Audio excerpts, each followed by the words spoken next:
រីណារត់លេងជាមួយពួកយើងពេញមួយថ្ងៃច្បាស់ជាឃ្លានហើយរីណាឆ្លាតរីណាច្បាស់ជាឃ្លានណាស់ហើយទៅឆ្លេឆ្លាតបែបនេះបងទៅយកចំណីមកឲ្យវាមកឯហ៊ានប្រាប់បងប្រុសផងហ៎បងប្រុសទៅយកចំណីឆ្កែមកអេឈប់ហូតទៅបងទៅយកក៏បានរីណាបងប្រុសទៅយកចំណីឲ្យហើយខាងនេះអាយ៉ាណាអត់ទេខាងនេះឃ្លានណាស់បងប្រុសមិនក៏ទៅយូរម្លេះអូ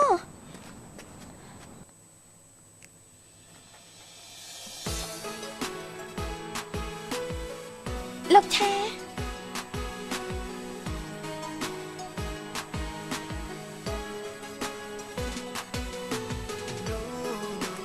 ស៊ីនសេគីខ្ញុំមកយឺតហើយសុំទោស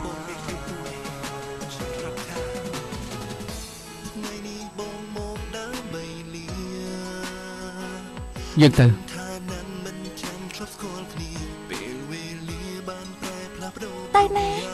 ណាក៏បានរត់ទៅជាមួយគ្នារត់ចេញពីការចងចាំដល់ភ័យខ្លាច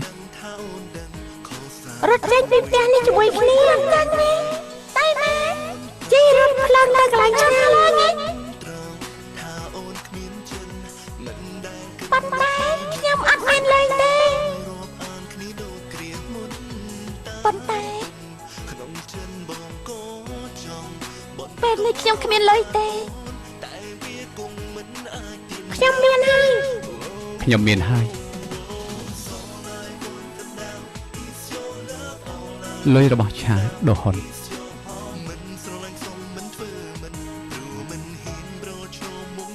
បានតែយើងមិនថាតែណាទេ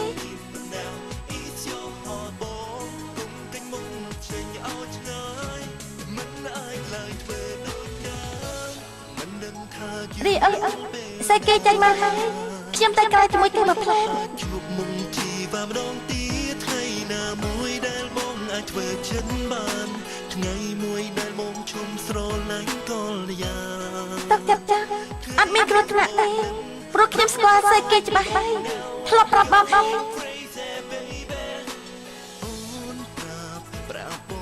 សេគេគេចាញ់ពីខ្លួនរបស់លោកចាចាញ់ពីបំណែកដល់សានឈឺកាប់បំផុតស្នាមរបួសមានពាក់ព័ន្ធជាមួយខ្ញុំចង់ជាបាក់ស្នាមរបួសខ្ញុំគឺត្រូវព្យាបាលស្នាមរបួសនោះដើម្បីលោកឆាដូចជាបាលស្នាមរបួសរបស់ខ្លួនឯងដែរចង់ទៅណានាងឆាំនិយាយទៅចាប់ពីពេលនេះទៅសម្ដីរបស់នាងខ្ញុំស្ដាប់ទាំងអស់លោកស៊ីនយ៉ាងម៉េចពេលជួបខ្ញុំលើកទី1ហេតុអីធ្វើជាមិនស្គាល់ខ្ញុំលោកស្គាល់ខ្ញុំច្បាស់ណាស់ហេតុអីធ្វើជាមិនស្គាល់ព្រោះខ្ញុំមិនចង់ឲ្យនាងនឹកឃើញការឈឺចាប់ទាំងអស់នោះតែសង្ឃឹមថានាងជ្រើសរើសខ្ញុំមិនមែនដោយសារការចងចាំទេ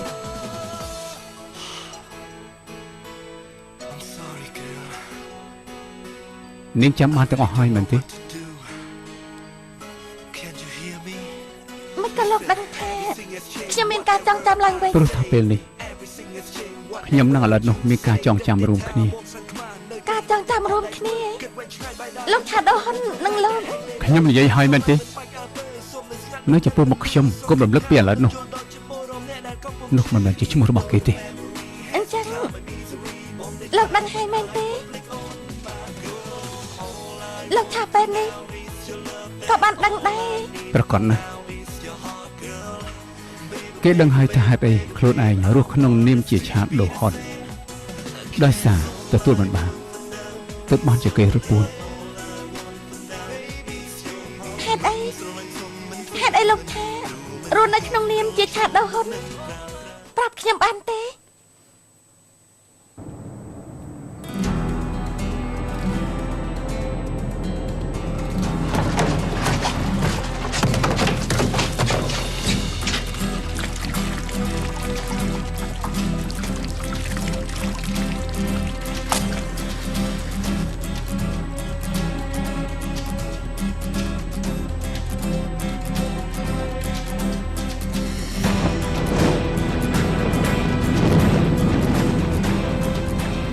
21ឆ្នាំមុនថ្ងៃនោះ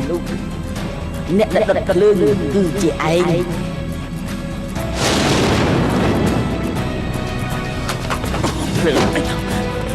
ម៉ាក់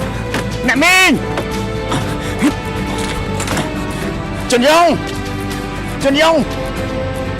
ជន់យងអញឯង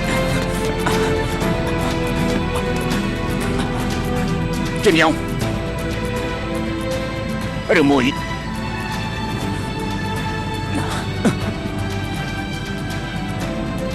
ជន់យងឬមួយឯងជាអ្នកដុតជន់យង ជួយ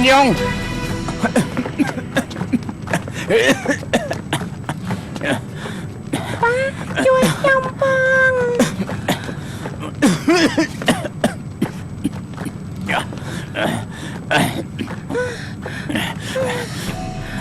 អ្នកខ្លួនហើយឯងបានធ្វើអីខ្លះឯងជាអ្នកដុតនេះពិតមែនទេ អញណាដន យើងបញ្ញាប់ចាក់ជិះពីទីនេះទៅចាប់ទៅទីនេះក៏ឲ្យណាប់ព្រៃឈិនមកហើយ ចាដនត្រូវតែជួយដនសំវ៉ាប៉ាទៅជួយដនទៅដន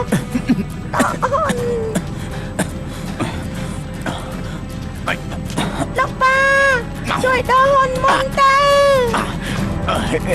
ចាំដល់គេទៅចុះខ្ញុំទៅតាមក្រោយ លោកប៉ាជួយដនផង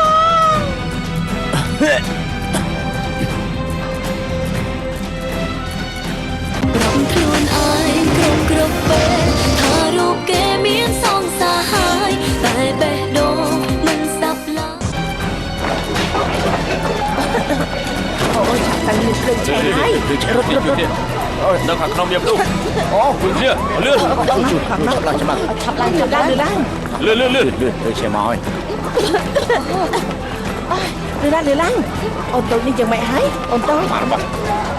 ខ្ញុំត្រូវទៅជួយគាត់សិនមើលក្មេងនេះផងលឿន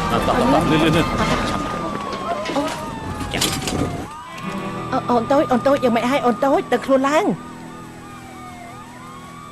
អូនតូចដឹងខ្លួនហើយហ៎អូនតូចឯងឈ្មោះអីស្ដាប់ឮខ្ញុំនិយាយទេឯងឈ្មោះអី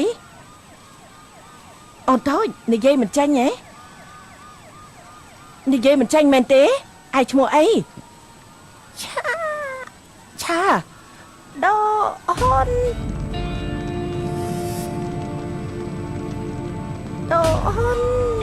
ថាម៉េចឈ្មោះរបស់ខ្ញុំឆាដូនដោយសារខ្ញុំ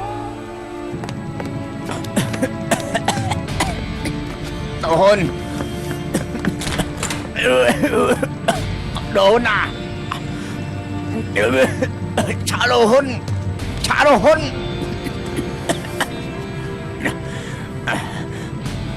មុនប៉ាឯងបាត់បង់ស្មារតីគេប្រាប់យើងថា ដូហ៊ុន ពេលគេត្រឡប់ទៅរូបនាងបាត់ខ្លួនពីក្នុងបន្ទប់នោះហើយ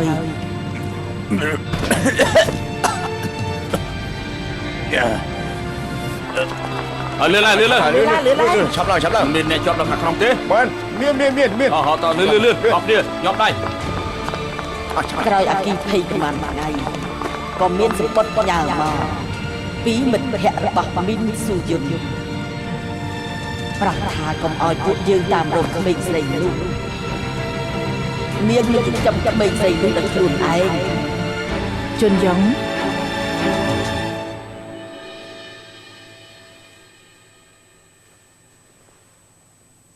យ៉ង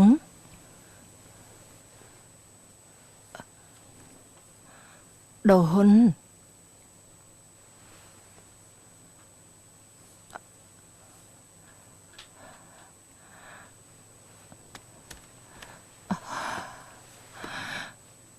ល្អណាស់បំភ្លេចចោលទៅទាំងរឿងភ្លើងឆេះនិងប៉ារបស់ឯងនិងឈ្មោះរបស់ឯងបំភ្លេចចោលឲ្យអស់ទៅ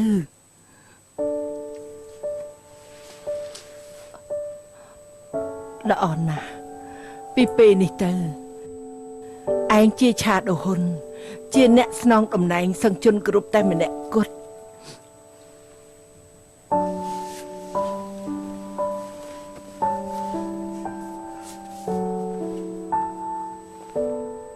ឆាចិនយ៉ងស្មានថានាងស្លាប់នៅក្នុងអគ្គិភ័យបានទៅហើយ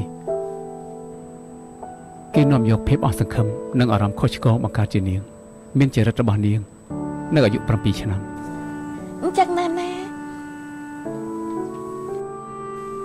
មិនមែនជាចរិតថ្មីទេតាមពិតគឺជាខ្ញុំនៅអាយុ7 ឆ្នាំ ក្រោយអាយុ7 ឆ្នាំ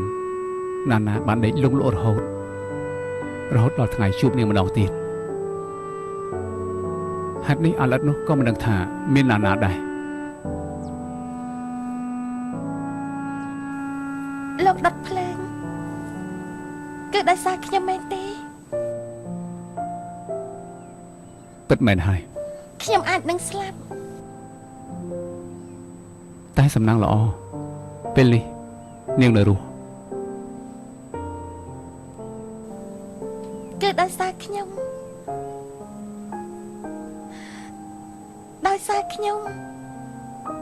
តែលោកឆាដុតភ្លើងមែនទេពេលនេះគិតមើលទៅកាលនោះឯងប្រហែលជាចាប់ដើមបែងចែកបេះដូងរបស់ឯងហើយចាំយ៉ាងណាមកលេងជាមួយខ្ញុំមកចាំយ៉ាង ពីពេលនេះទៅឯងគឺដូហ៊ុនឆាដូហ៊ុន លោកប៉ាសុំមកកុំឲ្យដូហ៊ុនឯងខ្ញុំខកហើយកុំឲ្យដូហ៊ុនឯងខ្ញុំខកហើយខ្ញុំគឺឆាដូហ៊ុនចាំយ៉ាងណាមកលេងជាមួយខ្ញុំមកឈ្មោះរបស់ខ្ញុំគឺឆាដូហ៊ុនដោយសារខ្ញុំ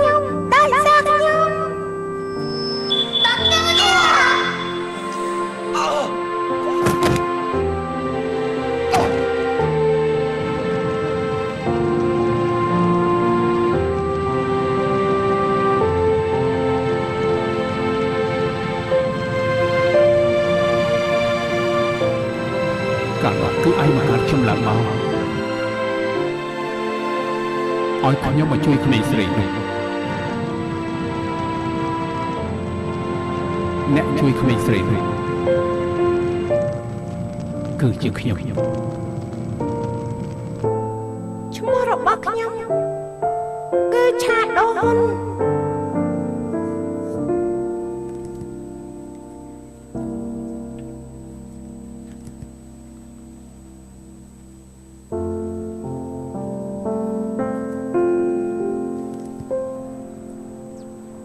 ដោយសារខ្ញុំ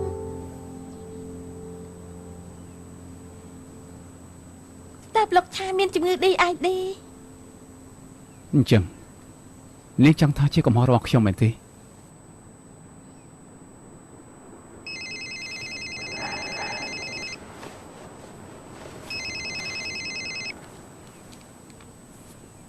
ណា ហេមែនខ្ញុំគឺអាឡិច អាឡិច